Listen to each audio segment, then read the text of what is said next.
2 ವಾರ ಆಯ್ತು. 2 ವಾರದಿಂದ ನಿಮ್ಮ ಮನೆ ಬಾಗಿಲು ಕಾಲ್ ಹಾಕಿದ್ವಾ ನಾವು? ನಿಮ್ಮ ಸಂಘದ ಕೊಟ್ರಾ? ಇಲ್ಲ.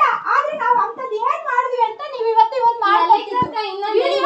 ಇವತ್ತು ನಾನೇ ಕಟ್ಟಿಲ್ಲ ಅಂದ್ರೆ ನೀವ್ ಅಷ್ಟು ಜನ ನಮ್ಮ ಮನೆಗ್ ಬಂದ್ ಕೇಳ್ತೀರಾ? ತಪ್ಪೇನಿದ್ರಲ್ಲಿ? ಇವಾಗ ಯಾಕೆ ನೀನ್ ಕಟ್ಟಿಲ್ಲ ಅಂತ ಕೇಳಿದ್ಯಾ? ಒಂದೇ ದಿನ ನಾನು ಎಷ್ಟು ಬೇಜಾರಾಗ್ತಿದೆ.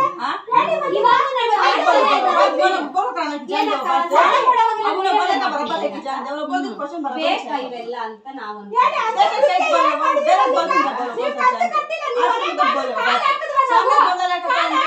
ಮಲ್ಲಿಕಾ ಹುಷಾರಿಲ್ಲ ಮೇಡಮ್ ಅಂತ ಫೋನ್ ಅಲ್ಲಿ ಹೌದಾ? ಈಗ ಅಪ್ಪ ಮೇಡಮ್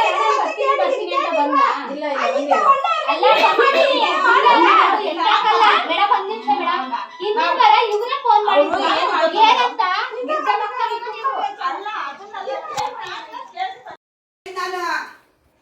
ನಾನು ಕಟ್ಟಲ್ಲ ಅಂತ ಹೇಳಿಲ್ಲ.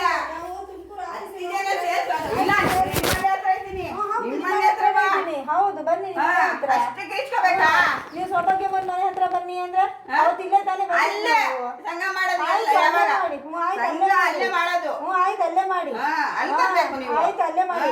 ನಿಮ್ಮ ಸಂಘ ಎಲ್ಲಿ ನಡೀತದೆ ಅಲ್ಲಿ ನಡಿಬೇಕು. ಸಾಲ ಕೊಡ್ಬೇಡಿ ಇಲ್ಲಿ ಬಂದು ಕಿರಿಸ್ಕೊಂಡ್ರೆ ಎಲ್ಲ ಕಟ್ಟೋದು. ಅವ್ರ ಹತ್ರ ಮಾತಾಡಕ್ ಆಗ್ತಿಲ್ಲ, ನನ್ನ ಹತ್ರ ಕಟ್ಟಿಲ್ಲ ಅಂದ್ರೆ ಮಾತಾಡ್ಬೇಕು, ಬೇರೆ ಮಾತಾಡ್ಬಾರ್ದು.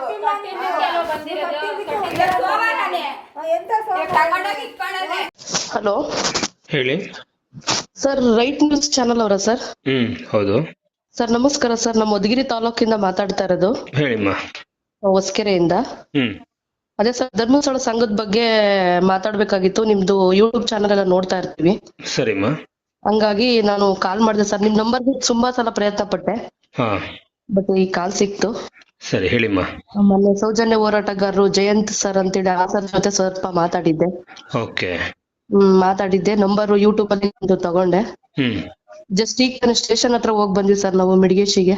ಹ್ಮ್ ಮಧುಗಿರಿ ತಾಲೂಕು ಮಿಡಿಗೇಶಿ ಹೋಬಳಿ ಹೊಸಕೆರೆ ಗ್ರಾಮ ನಮ್ದು. ಹ್ಮ್ ನಾವು 10 ಜನ ಸದಸ್ಯರಿದ್ದೀವಿ. ಸರಿ. ಲೋನ್ ತಗೊಂಡಿದೀವಿ, 2 ಲಕ್ಷ 1 ಲಕ್ಷ ಲೋನ್ ತಗೊಂಡಿದೀವಿ. ಹ್ಮ್ ಅದ್ರಲ್ಲಿ ನಾನು 4 ವರ್ಷಕ್ಕೆ ಕಂತು ಹಾಕಿಸ್ಕೊಂಡಿದ್ದೆ ಸರ್, 2 ಲಕ್ಷಕ್ಕೆ. ಹ್ಮ್ ಅದ್ರಲ್ಲಿ ನನಗೆ 1.5 ವರ್ಷಕ್ಕೆ 28,000 ಚಿಲ್ಲರೆ ಬಡ್ಡಿ ಹೋಗಿದೆ. 1 ವರ್ಷಕ್ಕೆ?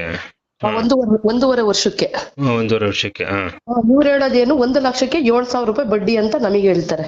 ಹಾ ಆ ಬಡ್ಡಿ ಅಷ್ಟೊಂದು ಹೋಗಿದೆ. ಮತ್ತೆ ನಿರಂತರ ಬುಕ್ಕಿಂದು ನಮಗೇನು ಅವಶ್ಯಕತೆ ಇರಲ್ಲ. ಅದು ಹೊರಗಿನ ಪ್ರಪಂಚದ ಏನು ಇರಲ್ಲ ಅದ್ರಲ್ಲಿ ಓದ್ಲಿಕ್ಕೆ. ಹ್ಮ್ ಬರೀ ಇವರು ಕೆರೆ ಉಂಡ್ಲುದು ಅದ್ ಮಾಡ್ಸಿದ್ವಿ, ದೇವ್ರದ್ಗೆ ಉಜ್ಜೀರ್ಣಕ್ಕೆ ದುಡ್ಡು ಕೊಟ್ವಿ, ಅಲ್ಲಿ ಅದಾಯ್ತು ಇಲ್ಲಿ ಇದಾಯ್ತು, ದೀಪೋತ್ಸವ ಅಂತ ಅದು ಇರುತ್ತೆ ಬಿಟ್ರೆ ಹೊರಗಿನ ಪ್ರಪಂಚದ ಏನು ಇಲ್ಲ ಅಲ್ಲಿ. ಹ್ಮ್ ನಮ್ಗೆ ಬುಕ್ ಅವಶ್ಯಕತೆ ಇಲ್ಲ ಅಂದ್ರೂ ಕೇಳಲ್ಲ, ತಗೊಂಡ್ಲೇಬೇಕು ಅಂತ ಪ್ರೆಸರ್ ಹಾಕೋದು. ಹ್ಮ್ 170 ರೂಪಾಯಿಂದ 180 ರೂಪಾಯಿವರೆಗೂ ಕಟ್ಟಿಸ್ಕೊಂತಾರೆ ಸರ್ ಬುಕ್ಕಿಂದು. ಓಕೆ. ನಮ್ಗೆ ಇಷ್ಟ ಇಲ್ಲ ಅಂದ್ರೆ ಕೇಳಲ್ಲ. ಮತ್ತೆ ನೀವು LIC ಮೈಕ್ರೋ ಬಜೆಟ್ ಮಾಡಿಸ್ಲೇಬೇಕು ಅಂತ ಹೇಳ್ಬಿಟ್ಟು SP ಸೇವಾ ಪ್ರತಿನಿಧಿಗಳಿಗೆ ಟಾರ್ಗೆಟ್ ಕೊಟ್ಟಿರ್ತಾರೆ. ಹ್ಮ್ ಅವರು ಬಂದು ನಮ್ಗೆ ಪ್ರೆಸರ್ ಹಾಕಿ ಮತ್ತೆ LIC ಬಾಂಡು ಮಾಡಿಸ್ಲಿಕ್ಕೆ ಹೇಳ್ತಾರೆ. ಹ್ಮ್ ಬಾಂಡು ಮಾಡಿಸ್ಲಿಲ್ಲ ಅಂದ್ರೆ ನಿಮ್ಗೆ 2 ಲಕ್ಷ 3 ಲಕ್ಷ ಲೋನ್ ಕೊಡ್ಲಿಕ್ಕೆ ಬರಲ್ಲ ಅಂತಾರೆ. ಹ್ಮ್ ಮತ್ತೆ ಅವ್ರು ಬಂದು ಕೇಳಿದಾಗ ಲೋನ್ ಕೊಡಿ ಸರ್ ಅಂತ ಏನಾನ ಕೂತು ಕೇಳಿದಾಗ LICಗೂ ನಮಗೂ ಸಂಬಂಧನೇ ಇಲ್ಲ ಅಂತಾರೆ. ಬಾಂಡು ಮಾತ್ರ ಇವರು ಯೋಜನಾಧಿಕಾರಿಗಳ ಕಚೇರಿಯಲ್ಲಿ ಇರಿಸ್ಕೊತಾರೆ. ಹ್ಮ್ ಇಷ್ಟು ಇದಿದೆ. ಆಮೇಲೆ ನಾವ್ ಅದನ್ನೇ ಕೇಳ್ತಾ ಇದೀವಿ, ಬಡ್ಡಿ ಸಿಕ್ಕಾಪಟ್ಟೆ ತಗೋತಾ ಇದೀರಾ. ಮತ್ತೆ PRK ಅಂತ ತಗೊಂತಿದ್ದಾರೆ, ಪ್ರಗತಿ ರಕ್ಷಾ ಕವಚ. ಹ್ಮ್ PRKನು ಕೂಡ ನಾವು 6 ವಾರ 100 ರೂಪಾಯಿ ಕಟ್ಟಿಸ್ಕೊತಾ ಇದ್ದಾರೆ. ಹ್ಮ್ ಒಂದೇ ಸಲ 2,000 3,000 ನಿಮ್ ಕೈಲಿ ಕಟ್ಲಿಕ್ ಆಗಲ್ಲ, ವಾರ ಕಟ್ಟಿ ಅಂತೇಳಿ. ಹ್ಮ್ ಇದು ಎಲ್ಲ ಈ ತರ ಮಾಡ್ತಾರೆ. ಮತ್ತೆ ಮುಂಚೆ 1-2 ವರ್ಷದ ಹಿಂದೆಗಡೆ ಅದು GST ಕೂಡ ಕಟ್ ಮಾಡ್ತಾರೆ. ಮತ್ತೆ ಇನ್ನೊಂದು PHC ಅಂತ ಹೇಳ್ಬಿಟ್ಟು ಅದು ಒಂದು ರೆಸಿಪ್ಟ್ ಅಲ್ಲಿ ಹಾಕಿದ್ದಾರೆ. ಹ್ಮ್ ಅದು ಕೂಡ ಇದೆ. ಅದು ಇವರು ಟ್ರಾನ್ಸಾಕ್ಷನ್ ಇರುತ್ತಲ್ಲ, ಅದಕ್ಕೂ ಕೂಡ ನಮ್ಮೇಲೆ ಟ್ಯಾಕ್ಸ್. ಹ್ಮ್ ಇಷ್ಟೆಲ್ಲ ಆದ್ರೆ ಬರೀ ಅಸಲು ಬಡ್ಡಿ, LICದು ಮತ್ತೆ ಆಮೇಲಿಂದ ನಿರಂತರ ಬುಕ್ಕಿಂದು ಪ್ರತಿಯೊಂದು ಎಲ್ಲ ಇವ್ರಿಗೆ ಕಟ್ಕೊಂಡು ಹೋದ್ರೆ ಜೀವನ ಮಾಡೋದ್ ಹೆಂಗೆ? ನಾವೇನ್ ಮಾಡೋದು? ಅದಕ್ಕೆ ಏನ್ ಮಾಡಿದ್ವಿ, ಇವತ್ತು ಸ್ಟೇಷನ್ಗೆ ಕಂಪ್ಲೇಂಟ್ ಕೊಟ್ಟು ನಮಗೆ ನಾವು ದುಡ್ಡು ಕಟ್ತಾ ಇದೀವಿ. ನಮ್ಮದ್ರಲ್ಲಿ 6 ವರ್ಷದಿಂದ ಸಂಘ ಮಾಡಿದೀವಿ ಸರ್. ಒಬ್ಬೊಬ್ರದ್ದು 6 ಸಾವಿರ ಚಿಲ್ಲರೆ ಏನೋ ಆಗಿದೆ. ನಮ್ಮ ಉಳಿತಾಯದನ್ನ ಪಾಸ್ ಪುಸ್ತಕ ನಮಗ್ ಬೇಕು. ನಮ್ಗೆ ಬ್ಯಾಂಕ್ ಸ್ಟೇಟ್ಮೆಂಟ್ ಕೊಡಿ. ನಮ್ಗೆ ಯಾರು ಸಾಲ ಕೊಟ್ಟಿದ್ದು ಅಂದ್ರೆ ನಾವು ಕೊಟ್ಟಿದ್ದು ಅಂತಾರೆ. ನಾವು ಕೊಟ್ಟಿದ್ದು ಅಂತಾರೆ. ಆಯ್ತು ಸರಿ ಮಾಹಿತಿ ಕೊಡಿ ಅಂದ್ರೆ ನಾವೆಲ್ಲ ಕೊಟ್ಟಿರೋದು ಬ್ಯಾಂಕ್ ಕೊಡ್ಸಿರೋದು, ಬ್ಯಾಂಕ್ ಕಡೆ SBI ಇಂದ ಅಂತ. ನಾವ್ ಅದಕ್ಕೆ ಹೇಳಿದ್ವಿ, ಇಲ್ಲೆಲ್ಲ ತುಮಕೂರು ಹತ್ರ ಕೋತಿ ತೋಪಲ್ಲಿ ಇದೆ ಬ್ಯಾಂಕು ಅಂದ್ರು. ಮೊನ್ನೆ ಅಲ್ಲಿಗೆ ಹೋಗೋಣ ಅಂತ ಸ್ವಲ್ಪ ಪ್ರಯತ್ನ ಪಟ್ವಿ, ಏನೋ ಸ್ವಲ್ಪ ಮನೆ ಪ್ರಾಬ್ಲಮ್ ಇಂದ ಅಲ್ಲಿಗೆ ಹೋಗಕ್ಕಾಗಿಲ್ಲ. ಬ್ಯಾಂಕ್ಗೂ ನಿಮಗ್ ಸಂಬಂಧ ಇಲ್ಲ, ಬ್ಯಾಂಕ್ ಅವ್ರು ನಾವು ಅಗ್ರಿಮೆಂಟ್ ಮಾಡ್ಕೊಂಡಿದೀವಿ ಅಂತಾರೆ. ಹ್ಮ್ ಬಟ್ ಅದ್ ಏನ್ ಅಗ್ರಿಮೆಂಟ್ ಮಾಡ್ಕೊಂಡಿದಾರ ನಮಗ್ ಗೊತ್ತಿಲ್ಲ. ಅದನ್ನ ತಂದು ಕೊಡಿ ನಮ್ಗೆ ನೋಡೋಣ ಅಂತ ಹೇಳ್ತಾ ಇದ್ವಿ. ಹ್ಮ್ ಅದನ್ನು ಕೊಡ್ತಾ ಇಲ್ಲ, ಬ್ಯಾಂಕ್ ಪಾಸ್ ಪುಸ್ತಕನು ಕೊಡ್ತಾ ಇಲ್ಲ, ಬ್ಯಾಂಕ್ ಸ್ಟೇಟ್ಮೆಂಟ್ ಕೊಡ್ತಾ ಇಲ್ಲ. ಏನ್ ಕೇಳಿದ್ರು ಆಫೀಸ್ ಹತ್ರ ಬನ್ನಿ, ಆಫೀಸ್ ಹತ್ರ ಬನ್ನಿ. ಹ್ಮ್ ಇದೇ ಕಾರಣ ಏನ್ ಹೇಳ್ತಿದ್ರು. ಅದಕ್ಕೆ ನಾವ್ ಹೇಳಿದೀವಿ, ನಮಗ್ ಕರೆಕ್ಟ್ ಆಗಿ ರೀಸನ್ ಕೊಡೋವರ್ಗು ನಮಗ್ ಪಾಸ್ ಪುಸ್ತಕ, ನಮ್ದು PRK ಅಮೌಂಟ್, ನಮ್ದು ಮೈಕ್ರೋ ಬಜೆಟ್ ಎಲ್ಲ ಕ್ಲೀನ್ ನೀವು ಲೆಕ್ಕ ಕೊಡೋವರ್ಗು ನಾವ್ ದುಡ್ಡು ಕಟ್ಟಲ್ಲ ಅಂತ 10 ಜನ ಪೆಂಡಿಂಗ್ ಅಲ್ಲಿ ಇಟ್ಬಿಟ್ಟಿದೀವಿ. ನೀವು 10 ಜನ ಒಗ್ಗಟ್ಟಾಗಿದ್ದೀರಾ? 10 ಜನ ಒಗ್ಗಟ್ಟಾಗಿದ್ವಿ. ಜೊತೆಲಿ ನಮ್ಮ ಇದರಲ್ಲೇ ಹೊಸಕೆರೆಲ್ಲೇ ಕೂಡ 35 ಜನ ಲೋನ್ ಕಟ್ಟಿಲ್ಲ. ಹ್ಮ್ 35 ಜನ ಲೋನ್ ತಗೊಂಡಿರೋ ಕಟ್ಟೇ ಇಲ್ಲ, ಎಲ್ಲ ಪೆಂಡಿಂಗು. ಓಕೆ. ನಾವಿವತ್ತು ಹೋಗಿ ಸ್ಟೇಷನ್ಗೆ ನೇರವಾಗಿ ಖುದ್ದಾಗಿ ಹೋಗಿ 10 ಜನ ಕಂಪ್ಲೇಂಟ್ ಮಾಡಿ ಬಂದಿದೀವಿ. ಹ್ಮ್ ಹ್ಮ್ ನಮ್ಗೆ ಕರೆಸಿದ್ ಇದಕ್ಕೆ ಸಂಬಂಧಪಟ್ಟ ಅಧಿಕಾರಿಗಳನ್ನ ಕರೆಸಿ ತನಿಖೆ ಮಾಡಿ ಅಂತಾನೆ ಕೊಟ್ಟಿದೀವಿ. ಸರಿಮ್ಮ, ಆಯ್ತು. ಇಷ್ಟಿದೆ ಸರ್ ಮಾಹಿತಿ. ಏನ್ ಮಾಡ್ಬೇಕು ಸರ್ ಇದಕ್ಕೆ? ಏನಿಲ್ಲಮ್ಮ, ನೀವು ತನಿಖೆ ಮಾಡ್ಲಿ, ಅವ್ರ ಎಲ್ಲಾ ದಾಖಲೆಗಳು ಕೊಡೋವರೆಗೂ ನೀವ್ ಯಾರು ಕಟ್ಟಬೇಡಿ, ಮುಗೀತು. ಈ ಕಟ್ಲೇಬೇಡಿಮ್ಮ. ಅದೇ ಸರ್ ನಾನು ಹೇಳ್ತಾ ಇರೋದು. ಇವಾಗ ಅವ್ರಿಗೆ ಏನು ಅಂತ ಕರೆಕ್ಟ್ ಆಗಿ ನಮ್ಗೆ ದಾಖಲೆಗಳನ್ನ ಕೊಟ್ರೆ ನಮ್ಗೆ ಕರೆಕ್ಟ್ ಆಗಿ ಸರಿ ಅನ್ಸಿದ್ರೆ ನಾವು ಕಟ್ತೀವಿ. ಈಗ ವಾರ ಬಡ್ಡಿ ಕಲೆಕ್ಷನ್ ಇರುತ್ತೆ, ವಾರನೂ ಅಸಲು ಕಟ್ಟಬೇಕು, ಮತ್ತೆ ಮೈಕ್ರೋ ಬಜೆಟ್ದು ಕಟ್ಟಬೇಕು, PRKದು ಕಟ್ಟಬೇಕು. ಹ್ಮ್ ಎಲ್ಲ ಅದ್ರಲ್ಲೇ ಕಟ್ಟಿದ್ರೆ ಹೆಂಗೆ ಸರ್? ಬಂದಿದ್ದೆಲ್ಲ ಇವ್ರಿಗೆ ಕಟ್ಟಿದ್ರೆ ಮಿಕ್ಕಿ ಜೀವನ ನಡ್ಸೋದ್ ಹೆಂಗೆ? ಅದಕ್ಕೆ ಇವಾಗ ಏನ್ ಕಟ್ಟಿದಿರೋ ಅಷ್ಟೇ, ಅವ್ರು ಎಲ್ಲ ಲೆಕ್ಕ ಕೊಡೋವರೆಗೂ ನೀವು ಕಟ್ಬಿಡಿ ಅಷ್ಟೇ. ನಾವ್ ಅದನ್ನ ಹೇಳ್ತೀವಿ. ಎಲ್ಲ ನೀವು ಲೆಕ್ಕ ಕೊಡಿ. ನಮ್ ಬಾಂಡು ಯಾಕೆ? ನಮ್ ಬಾಂಡುಗೂ ನಿಮ್ಗೆ ಸಂಬಂಧ ಇಲ್ಲ ಅಂತೀರಾ, ಬಾಂಡು ಯಾಕೆ ಇಟ್ಕೊಂಡಿದ್ದೀರಾ? ನಮ್ಗೆ ನಿರಂತರ ಬುಕ್ ಅವಶ್ಯಕತೆ ಇಲ್ಲ, ನಿರಂತರ ಬುಕ್ ತಗೊಳ್ಳಿ ಅಂತ ಯಾಕೆ ಪ್ರೆಸರ್ ಆಗ್ತೀರಾ? ಮತ್ತೆ ಇನ್ನೊಂದು ಸರ್, ಆರೋಗ್ಯ ರಕ್ಷಕ ಕವಚ ಕಾರ್ಡು ಅಂತ ಮಾಡ್ಕೊಡ್ತಾರೆ. ಅದು ತಾಲೂಕ್ ವೈಸ್ ಅಷ್ಟೇ ಸರ್ ಇರೋದು. ಜಿಲ್ಲೆಗಳಲ್ಲಿ ಅಕಸ್ಮಾತ್ ಇಲ್ಲಿ ತಾಲೂಕ್ ವೈಸ್ ಗಳಲ್ಲಿ ನಮ್ಗೆ ಆರೋಗ್ಯ ಏನಾದ್ರು ಹೆಚ್ಚು ಕಮ್ಮಿ ಆದ್ರೆ ಇಲ್ಲಿ ಯಾವ್ದೇ ರೀತಿ ಫೆಸಿಲಿಟೀಸ್ ಇರಲ್ಲ. ನಾವು ಜಿಲ್ಲೆಗೋ ಮತ್ತೆ ಇಲ್ಲ ಅಂತಂದ್ರೆ ರಾಜ್ಯ ಮಟ್ಟಕ್ಕೆ ಹೋಗ್ಬೇಕು ಅಂದಾಗ ಈ ಕಾರ್ಡು ಅಲ್ಲಿ ನಡೆಯೋದಿಲ್ಲ. ಏನು ಸರ್ ಪ್ರಯತ್ನ ಬಂತು, ಒಂದ್ ಕಾರ್ಡ್ಗೆ 360 ರೂಪಾಯಿ ತಗೊಳ್ಳಿ ಮಾಡಿಸ್ಕೊಳ್ಳಿ ಅಂತ ಅದನ್ನು ಪ್ರಚಾರ ಆಗ್ತಾರೆ. ಅದ್ ಬೇಡ ಅಂದ್ರೆ ಲೋನ್ಗಳು ಕೊಡಲ್ಲ ಅಂತಾರೆ. ನಮ್ಮಲ್ಲೇ ಕಿತ್ತಾಟ ಜಗಳಾಟ ಮಾಡ್ತಾರೆ, ಬ್ಲಾಕ್ ಮೈಲ್ ಮಾಡ್ತಾರೆ, ಲೋನ್ ಕೊಡಲ್ಲ ಅಂತ ಎದುರಿಸ್ತಾರೆ. ಅವ್ರು ಕಟ್ಲಿಲ್ಲ ಅಂದ್ರೆ ನೀವು ಕಟ್ಟಬೇಕು ಅಂತಾರೆ. ತುಂಬಾ ತಲೆನೋವಾಗಿದೆ ಸರ್ ಇವರಿಂದ. ಧರ್ಮಸ್ಥಳದ ಸಂಘನೆ ತುಂಬಾ ಫ್ರಾಡ್ ಅನಿಸ್ತಿದೆ ಸರ್ ನಮ್ಗೆ. ಆಯ್ತು, ಇವಾಗ ಏನ್ ಹಣ ತಗೊಂಡಿದ್ರೆ ಲೆಕ್ಕ ಕೊಡೋರು ಕಟ್ಬೇಡಿ. ನಿಮ್ಮ ಲೆಕ್ಕಕ್ಕೆ ಸಂಪೂರ್ಣ ಲೆಕ್ಕ ಸಿಕ್ಕದ್ಮೇಲೆ ಕಟ್ಟೆ. ಇಲ್ಲ ಅಂದ್ರೆ ಫ್ರಾಡ್ ಅಂತ ಒಂದು ಕಂಪ್ಲೇಂಟ್ ಮಾಡಿದ್ರಿ, ಅದು ತನಿಖೆ ಆಗ್ಲಿ, ಅಲ್ಲಿವರೆಗೂ ಕಟ್ಬೇಡಿ. ಯಾರೇ ಬಂದ್ರು ಕಟ್ಬೇಡಿ ಅಷ್ಟೇ. ಅದಕ್ಕೆ ಸರ್ ಹೇಳಿದ್ವಿ, ಸಂಬಂಧಪಟ್ಟ ಅಧಿಕಾರಿಗಳನ್ನ ಕರೆಸಿ ತನಿಖೆ ಮಾಡಿ ನಮ್ಗೆ ವರದಿ ಕೊಡಿ ಸರ್ ನಮ್ಗೆ ಅಂತೇಳಿ ಕಂಪ್ಲೇಂಟ್ ಮಾಡಿ ಬಂದಿದ್ದೀವಿ. ಪೊಲೀಸರು ಏನ್ ಹೇಳಿದ್ರು? ಅದಕ್ಕೆ ಅವ್ರು ಕರೆಸ್ತೀವಿ ಅಂತಂದ್ರು. ಸೂಪರ್ವೈಸರ್ ಫೋನ್ ಮಾಡಿದಕ್ಕೆ ಬರ್ತೀವಿ ಸರ್ 4 ಗಂಟೆಗೆ ಅಂತಂದ್ರು. ಇವ್ರು ನಮ್ ಫ್ರೆಂಡ್ಸ್ ಎಲ್ಲ ಇದ್ರಲ್ಲ ಸದಸ್ಯರು, ಅವರು ಸ್ವಲ್ಪ ಅದೇ ಇವತ್ತ ಎಲ್ಲ ಉಪವಾಸ ಇದಾರಲ್ಲ ದೇವ್ರಿಗೆ, ಅದಕ್ಕೆ ಸ್ವಲ್ಪ ಲೇಟ್ ಆಗುತ್ತೆ, ನಾವು ಕಾಯ್ಲಿಕ್ಕಾಗಲ್ಲ, ಅವ್ರು ಬಂದ್ಮೇಲೆ ನಾವು ಫೋನ್ ಮಾಡಿ ನಾವು ಬರ್ತೀವಿ ಅಂತ ಹೇಳ್ಬಿಟ್ಟು ಬಂದಿದ್ದೀವಿ. ಸರಿಮ್ಮ, ಎಲ್ಲಾರು ಒಗ್ಗಟ್ಟಾಗಿ ಹೋಗಿ. 10 ಜನನು ಸರ್ 10 ಜನನು ಬುಕ್ ನಿಲ್ಸ್ಬಿಟ್ಟಿದೀವಿ ಸರ್ ನಾವು. ಸರಿ ಆಯ್ತು. ನೀವು ಪ್ರಶ್ನೆ ಮಾಡಿದ್ರೆ ಖಂಡಿತ ಅವ್ರು ನೀವು ಗೆಲ್ತೀರಾ. ಆಮೇಲೆ ನೀವೇನು ಅವ್ರು ಮೋಸ ಮಾಡ್ತಾ ಇಲ್ಲಮ್ಮ. ಇಲ್ಲ ಜನ ಯಾವತ್ತವ್ರು ಮೋಸ ಮಾಡಲ್ಲ, ಆದ್ರೆ ಅವರು ಜನಗಳಿಗೆ ಮೋಸ ಮಾಡ್ತಾ ಇದಾರೆ. ಅದೇ ಸರ್, ಇವಾಗ 7,000 ಅಂತ ನಮ್ ಇಲ್ಲೇ ಪಕ್ಕದಲ್ಲೇ ತಗೊಂಡಿದ್ದಾರೆ ಸರ್. 1.5 ಲಕ್ಷ ತಗೊಂಡಿದ್ದಾರೆ ಹೋದ್ ತಿಂಗಳು. ಅವ್ರಿಗೆ 32,400 ರೂಪಾಯಿ ಬಡ್ಡಿ ಅಂತ ಹಾಕಿದ್ದಾರೆ ಸರ್. ಆ ಚಾರ್ಜ್ ಶೀಟ್ ಅಲ್ಲೇ ಕೊಟ್ಬಿಟ್ಟಿದ್ದಾರೆ. ಅದ್ರಲ್ಲಿ ಸ್ಲಿಪ್ ಅಲ್ಲೇ ಹಾಕಿ ಕೊಟ್ಟಿದ್ದಾರೆ. 32,400 ರೂಪಾಯಿ ಬಡ್ಡಿ 1.5 ಲಕ್ಷಕ್ಕೆ 3 ವರ್ಷಕ್ಕೆ ಹಾಕಿಸ್ಕೊಂಡಿದ್ದಾರೆ. ಇವ್ರು ಹೇಳೋದೇನು 1 ಲಕ್ಷಕ್ಕೆ 7,000 ಬಡ್ಡಿ. ಮತ್ತೆ PRKನೂ ಕಟ್ಟಬೇಕು, ಅದ್ರಲ್ಲಿ LICನೂ ಕಟ್ಟಬೇಕು, ನಿರಂತರ ಬುಕ್ ತಗೋಬೇಕು, ಆರೋಗ್ಯ ರಕ್ಷಕ ಕವಚ ಕಾರ್ಡು ತಗೋಬೇಕು. ಈಗ ನಮ್ಗೆ ಪಂಚಾಯತಿ ವೈಸ್ ಗಳಲ್ಲಿ ಸೊಸೈಟಿಯಿಂದ ಅದರಿಂದ ನಮ್ಗೆ ಯಶಸ್ವಿನಿ ಕಾರ್ಡು ಅಂತೇಳಿ ಮಾಡ್ಕೊಡ್ತಾರೆ. ನಮ್ಗೆ ಅದೇ ಸಾಕಾಗುತ್ತೆ ಸರ್. ಇವ್ರು ಮಾಡಿಸ್ಲೇಬೇಕು, ತಗೊಂಡ್ಲೇಬೇಕು ಅಂತ ಏನ್ ಸರ್ ಪ್ರಚಾರ? ಈಗ ನೀವು ಹಣದ ಅವಶ್ಯಕತೆ ಅಲ್ಲಿ ಹೋಗಿರ್ತಾರಲ್ಲ, ಅದರಿಂದಾಗಿ ಅವ್ರು ಕೇಳ್ತಾರೆ. ತಗೊಳ್ಬೇಕಂತ ಪರಿಸ್ಥಿತಿನ ಅವ್ರು ನಿರ್ಮಾಣ ಮಾಡ್ತಾರೆ. ನಿಮ್ಗೆ ಅವಶ್ಯಕತೆ ಇರುತ್ತಲ್ವಾ, ನಾವ್ ಅದಕ್ಕೆ ಬಂದೇ ಬರ್ತಾರೆ ಅಂತ ಮಾಡ್ತಾರೆ. ಸೊ ಈಗ ಆಯ್ತಮ್ಮ, ಎಲ್ಲದಕ್ಕೂ ಲೆಕ್ಕ ಕೇಳಿಮ್ಮ. ಲೆಕ್ಕ ಕೇಳೋರು ಕಟ್ಬೇಡಿ, ನಾನು ಅಪ್ಡೇಟ್ ಮಾಡಿ ನನ್ಗೆ. ಸೊ ಮೆಸೇಜ್ ಆಯ್ತು, ಒಂದು ವಿಡಿಯೋ ಕಾಲ್. ಮನೆಗಳ ಹತ್ರ ಎಲ್ಲ ಬರೋದು, ಗಲಾಟೆ ಮಾಡೋದು, ನಮ್ಮ ಮೆಂಬರ್ಸ್ ಯಾರು ಮಾಡೋದಮ್ಮ?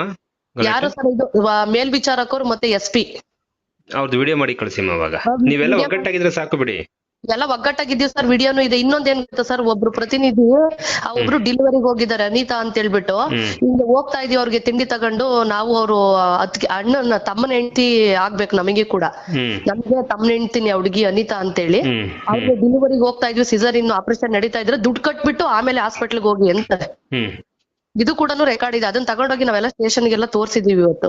ಓಕೆ, ಕೊಡಿಮ್ಮ, ಅದನ್ನ ನ್ಯೂಸ್ ಮಾಡೋಣ ಒಂಚೂರು ಮಾಡ್ತೀನಿ ಅಲರ್ಟ್ ಮಾಡಿ. ಮನೆಗಳ ಹತ್ರ ಎಲ್ಲ ಹೋಗೋದು, ಜನ ಸೇರ್ಸೋದು, ಗಲಾಟೆ ಮಾಡೋದು, ಮನೆಗಳ ಹತ್ರ ಬಂದ್ ನಿಂತ್ಕೊಳ್ಳೋದು, ಬೆಳಗ್ಗೆ ಅನ್ನಲ್ಲ, ಮಧ್ಯಾಹ್ನ ಅನ್ನಲ್ಲ, ಸಾಯಂಕಾಲ ಅನ್ನಲ್ಲ. ಇವ್ರಿಗೆ ಅವರು ಕೂಡ ಒಂದ್ ಹೆಣ್ಣಾಗಿ ಈ ತರ ಎಲ್ಲ ಮಾತಾಡ್ತಾರಲ್ಲ ಸರ್, ಅರ್ಥನೇ ಆಗಲ್ವಾ ಸರ್ ಇವ್ರಿಗೆ? ಅಲ್ಲ, ಕೆಲವು ಹೆಣ್ಮಕ್ಳು ಹಣಕ್ಕೋಸ್ಕರ ಏನ್ ಬೇಕಾದ್ರೂ ಮಾಡ್ತಾರೆ.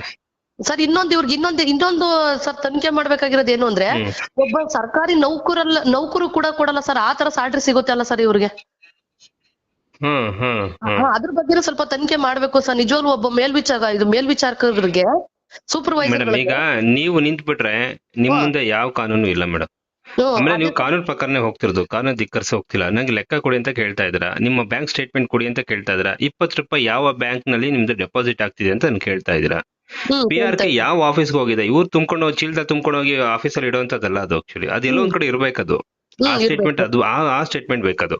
ಈಗ 20 ರೂಪಾಯಿನೂ ಕೂಡ ಬ್ಯಾಂಕ್ ಸ್ಟೇಟ್ಮೆಂಟ್ ಅಲ್ಲಿ ಇರ್ಬೇಕು ಹೊರತು ಇವ್ರ ಬ್ಯಾಗ್ ಅಲ್ಲಿ ಇವ್ರ ಆಫೀಸಲ್ಲಿ ಇರಬಾರ್ದು. ಸುಮ್ನೆ ಒಂದೇನೋ 1,000 2,000 ಕೊಟ್ಬಿಟ್ಟು ಲಾಭಾಂಶ ಕೊಟ್ಬಿಟ್ಟೆ ಅಂತ ತಲೆ ಸೋರೋದ್ ಬೇಡ. ಅದು ಬ್ಯಾಂಕ್ ಅಲ್ಲಿ ಇರ್ಬೇಕು. ಬ್ಯಾಂಕ್ ಅಲ್ಲಿ ಇದ್ದಾಗ ನೆಕ್ಸ್ಟ್ ನೀವು ಬ್ಯಾಂಕ್ ನಲ್ಲಿ ಹೋಗಿ ಲೋನ್ ತಗೊಳಕ್ ತುಂಬಾ ಈಸಿ ಆಗುತ್ತೆ. ಇವರು ನಿಮ್ಮೆಲ್ಲಾನು ಕೂಡ ಬ್ಯಾಂಕ್ ಇಂದ ದೂರ ಇಟ್ಟು ಬ್ಯಾಂಕ್ ನೆಕ್ಸ್ಟ್ ಯಾವುದೇ ಕಾರಣಕ್ಕೂ ನಿಮ್ಗೆ ಲೋನ್ ಕೊಡಬಾರ್ದು ಅನ್ನೋ ಅಂತ ಮನಸ್ಥಿತಿಯಿಂದ ಈ ಪ್ರಾಜೆಕ್ಟ್ ಮಾಡಿರೋದವ್ರು. ನಿಮ್ನ ಇರೋವರೆಗೂ ಜೀಕ್ ತಳಾಗಿ ಮಾಡಿ ಹಳ್ಳಿಗಳನ್ನ ಹೊಡೆದಾಕಿ ಬೆಂಕಿ ಹಚ್ಚಿ ಪೀಸ್ ಮಾಡಿ ಕೊನೆಗೆ ಇಲ್ಲ ಹಳ್ಳಿಗಳಿಗೆ ನಾವು 4 ಜನ ಮಕ್ಕಳಿಗೆ ಸ್ಕಾಲರ್ಶಿಪ್ ಕೊಟ್ವಿ, ಒಂಚೂರು ರೋಡ್ ಹಾಕ್ಸಿದ್ವಿ ಅಂತ ಬರ್ತಾರೆ. ಯಾಕೆ ಅಂತಂದ್ರೆ ನಿಮ್ಗಿಂತ 1000 ಪಟ್ಟು ದುಡ್ಡು ನಿಮ್ಮಿಂದ ಸುಲಿಗೆ ಮಾಡ್ಬಿಟ್ಟಿರ್ತಾರೆ ಇವರು. ಸೊ ಬಿಟಾಕಿ ಇವಾಗ ಅದು ಈಗೆಲ್ಲ ಒಗ್ಗಟ್ಟಾಗಿ ನಿಂತ್ಕೊಳ್ಳಿ. ಏನ್ ವಿಡಿಯೋ ಕಳ್ಸಿ ಅದು ಕಳಿಸ್ತೀನಿ ಸರ್. ಅದಕ್ಕೆ ನಾವೀಗ ಅದನ್ನ ಹೇಳ್ತಾ ಇರೋದು, ಇದಕ್ ಸಂಬಂಧಪಟ್ಟಿರೋದು ಕರೆಕ್ಟ್ ನೀವು ಮಾಹಿತಿ ಕೊಟ್ರೆ ನಿಮ್ ದುಡ್ಡು ನಾವ್ ಮೋಸ ಮಾಡಲ್ಲ, ತಗೊಂಡಿದೀವಿ ನಾವು ಕಟ್ತೀವಿ. ಇನ್ನೊಂದು ಹೇಳಿದ್ವಿ ಸರ್, ನಾವು ಇವರು ವಾರ ಕಲೆಕ್ಷನ್ ಮಾಡ್ತಾರೆ, ಬಟ್ ಇವರು ಒಂದು ತಿಂಗಳಿಗೆ ಒಂದೇ ಸಲ ಡೆಪಾಸಿಟ್ ಮಾಡೋದು ಅಂತ. ಯಾಕೆಂದ್ರೆ ಸ್ಟೇಟ್ಮೆಂಟ್ ಹಾಕ್ತಾರಲ್ವಾ ಇವರು, ಈ ಧರ್ಮಸ್ಥಳದ ಆಫೀಸ್ ಕಡೆಯಿಂದ ಹೇಳ್ಬಿಟ್ಟು ಕಲೆಕ್ಷನ್ ಪಾಯಿಂಟ್ ಅಲ್ಲಿ, ಅದು ತಿಂಗಳಿಗೆ ಒಂದೇ ಹಾಕೋದ್ ನಮ್ಗೆ ಸ್ಟೇಟ್ಮೆಂಟ್. ಇವ್ರು ವಾರ ಕಟ್ಟಿಸ್ಕೊಂಡು ತಗೊಂಡ್ ಹೋಗ್ತಾರೆ. ಎಲ್ಲಿಗೆ ಅಂದ್ರೆ SKDRDP ಅಕೌಂಟಿಗೆ ಏನಾದ್ರು ಹಾಕೊಂತಿದಾರಾ ಅಂತ ನಮಗ್ ಡೌಟ್ ಇದೆ ಸರ್. ಇದು ಅದನ್ನೇ ಆ ಸ್ಟೇಟ್ಮೆಂಟ್ ಎಲ್ಲ ಕೂಡ ಕೊಡಕ್ ಕೇಳಿ. ಯಾಕಂದ್ರೆ ನಿಮ್ಗೂ ಬ್ಯಾಂಕ್ಗೂ ದೂರ ಮಾಡ್ಬಿಟ್ರು. ಬ್ಯಾಂಕ್ ಅಲ್ಲಿ ಹೋದ್ರೆ ನಿಮ್ಮ ಅಕೌಂಟ್ ನೀವೇ ನೋಡಕ್ಕಾಗಲ್ಲ ಅಂದ್ಮೇಲೆ ಇದೆಲ್ಲ ದ್ರೋಹದ ಕೆಲಸ ಅಲ್ವಾ, ಮಾಡಂಗಿಲ್ಲ.